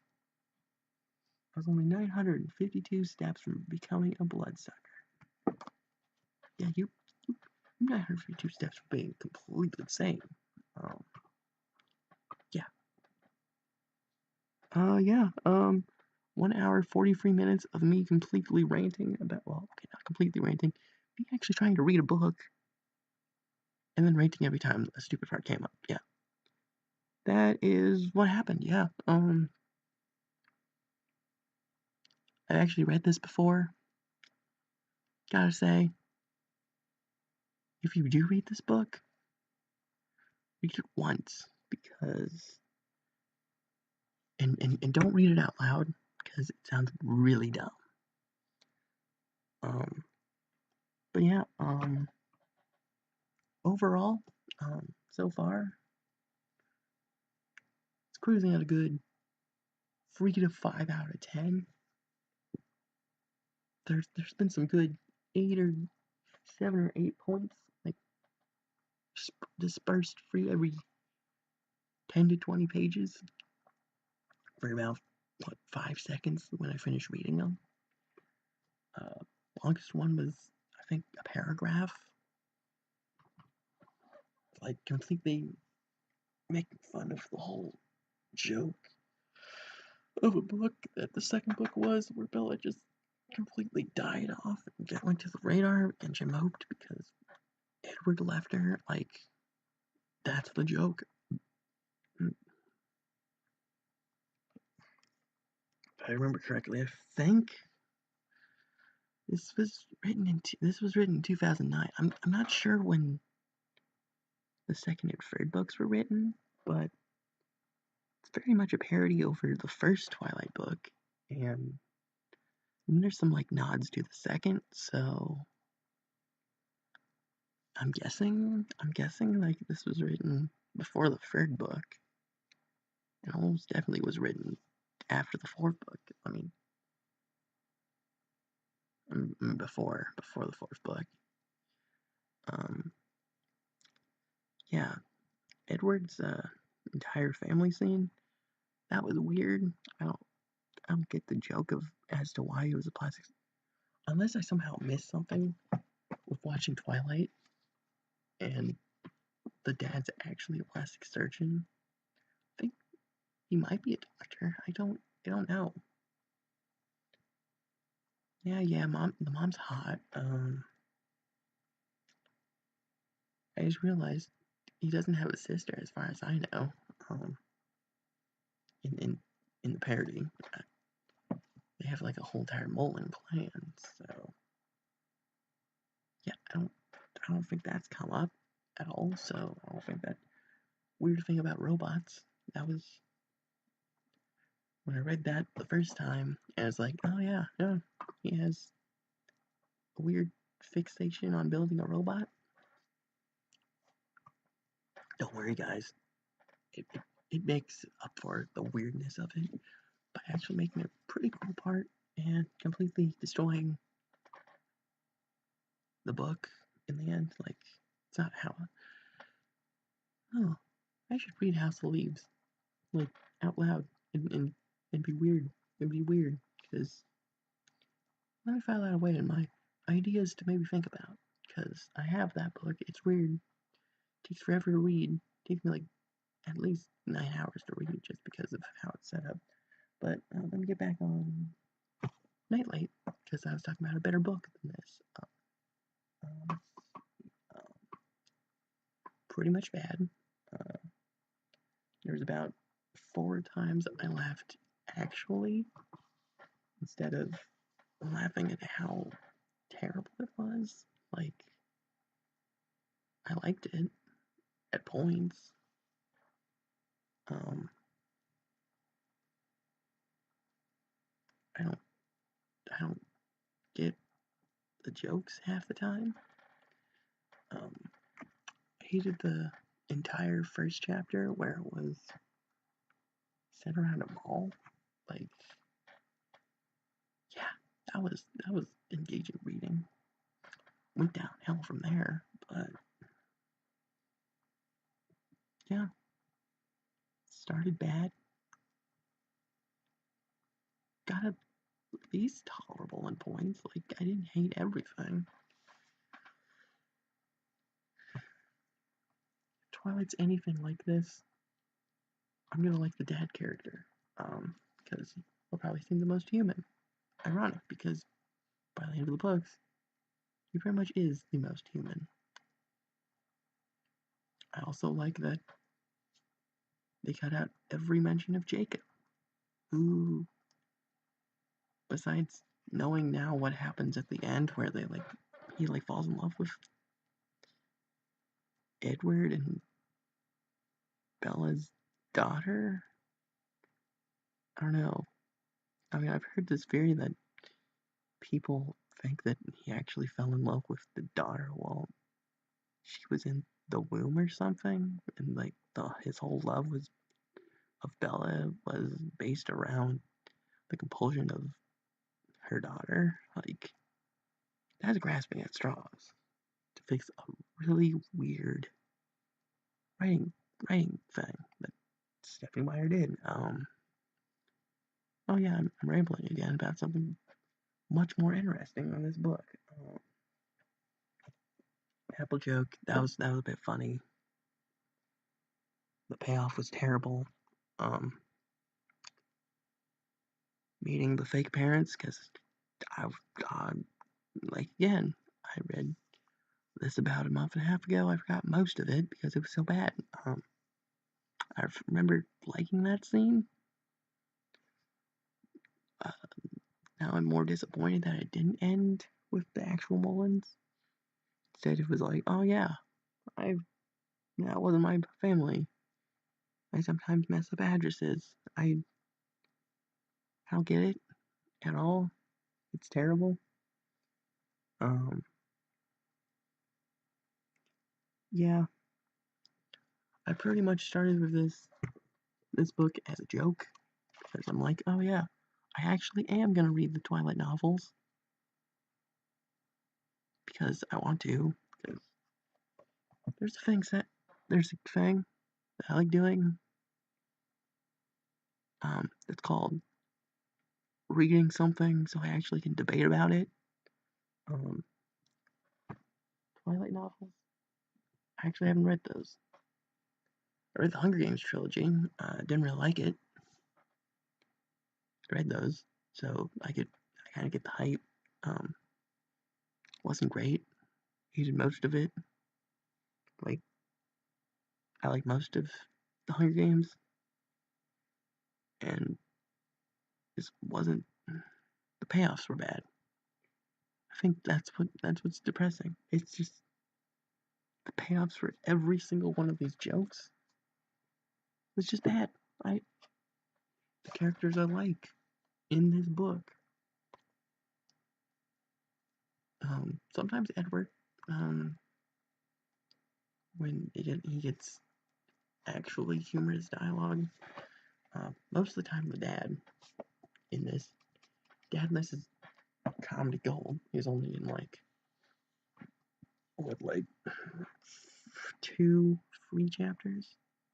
He's not in much. He's really in the first chapter, and he's in like the 6th one because I don't know. Or at the beginning of 7th one. I don't know. Sorry, this book almost made me fall asleep. Okay. Yeah, it's just not fun. Not fun reading. Not really. Actually, it's quite enjoyable ranting about this. It actually is. Trying to actually think of some kind of a joke to break the monotony of reading terrible dialogue. It's kind of good. Kind of like it. In actuality, that's the only thing I've gotten out of this. Pretty much terrible, terrible jokes. Because the jokes here aren't funny. I'm not even really trying with jokes, of making jokes. They just kind of happen. Like, I just sit here and I'm just like, no. Or I just like freak out for like a minute about some stupid mistake. That's more enjoyable than actually reading this. Like, it's stupid. It's it's stupid to think the response to something terrible is more fun. But I can see why people do it. Like, oh, I have to freak out about everything. But yeah, there's certain things that I get peeved about. Spelling mistakes in like published novels. Um, that peeves me because editors. I understand that you have editors that miss stuff. I mean, that happens all the time. But it's just that's not fun. Yeah, it's not fun. This is just not fun to read at all. Oh, that's what I'm doing for you. I'm doing a complete service. Doing a complete service for you guys. Reading this terrible book.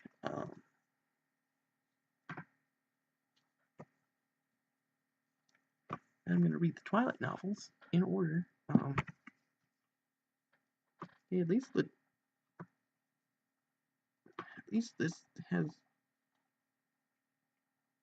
I don't know, better. I just want to see what the dialogue in this is gonna be, because in a way, I'm starting out with what I hope is the worst, a parody of an already known franchise of being terrible. and it's going up to the original articles of supposed terrible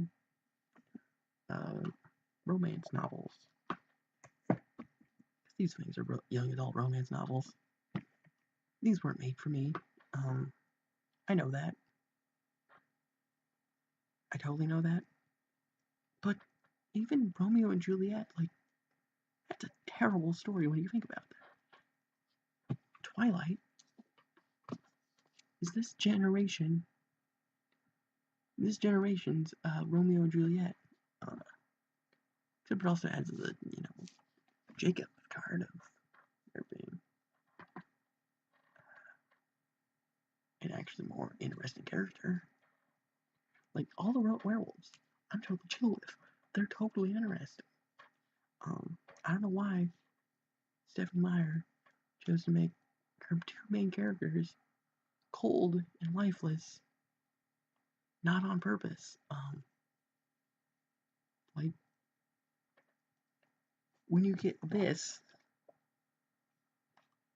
out of this, out of Twilight, there has to be a reason why. It's probably because, oh yeah, this is funny, this is relevant, this is new. We can make a buck off of this. People hate this thing. We can totally make a parody novel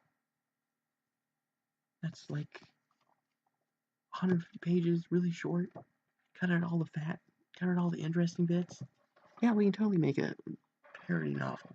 Yeah, totally simple. We've done it before. We're the Harvard Lampoon. We made the parody novel of The Lord of the Rings, which I actually do want to read because that sounds interesting. And the parody version of Dune. Look it up, they did that. I also want to read that. But that was like in the 80s. So, 80s, 90s, I mean, the quality in novel making, I guess, could have gone down in the last 20 years. I mean, I don't have a reason to think of why that could have happened. Like, I don't know. But yeah, it might have. I don't like it, guys. It's this bloody book. Oh, let me just read the back of this for you. Oh god. Oh god. Oh wow. Actually, it starts off with the end paragraph of I think chapter 6. About 3 things I was absolutely certain. First ever was most likely my soulmate, maybe. Second, there was a vampire part of me, which assumed was wildly out of his control. I would want to be dead. And third, I unconditionally, irrevocably, impenetrably, heterogeneously, gynecologically, and disreputably wish he could kiss me. That's a good line. That's a good line. Because it's ridiculous. Oh, but this is the actual end. This is the actual, like, end, which made me actually interested in Goodwill. Unless Belle Goose falls in love with the mysterious and sparkly Edward Mullen in the Harvard Lampoon's hilarious send-up. Pale and klutzy, Belle arrives in Switchblade, Oregon, looking for adventure, or at least an undead classmate. She soon discovers Edward, a super hot computer nerd with zero interest in girls. After witnessing a number of strange events, Edward leaves his tater tots, TM, untouched at lunch. Edward saves her from a flying snowball. Belle has a dramatic revelation. Edward is a vampire, but how could she convince Edward to bite her and transform her into his eternal wife, especially when he seems to find girls so repulsive? Complete with romance, danger, insufficient parental guardianship, creepy stalker-like behavior, and a vampire prom. Nightlight is the ferocious tale of a vampire-obsessed girl looking for love in all the wrong places. That sounds interesting. This book is not. That like sounded funny. Brought up like all the things in the actual book. all the stupid bits. Just doesn't help that the actual book itself has like about 3 times that's like, yes, this whole idea of vampires in Oregon, in the Pacific Northwest, just dumb. Like, I'm sorry, it just sounds dumb. Yeah, I'm just gonna have to end it there. This whole thing is dumb. This book is a parody of an already bad book, or at least that's what all critics say that already hate the book. So, might be a middling book. Probably read worse. I hated Heart of Darkness. That was a terrible, terrible book. 70 pages of insufferable dialogue, uh, narration that we got out of because it was a retelling of a thing that had already happened. Yeah, I hate those kind. I hate flash. Oh, yeah. I actually hate reading flashbacks. That's probably why I hate Heart of Darkness. On that note, since I pretty much slaughtered Nightlight's credibility because it's terrible, and a total chore to read. You want reading to be fun? Just read Nightlight, and then do like everything it does, but actually interesting and better. Because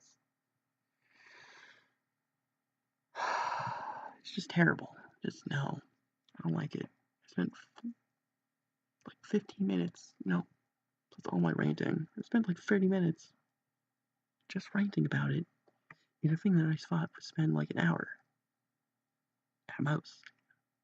Then went to about 30 minutes a chapter and 30 minutes of ranting. So yeah, I'm gonna sign off. It's 2:30 in the morning. I'm tired.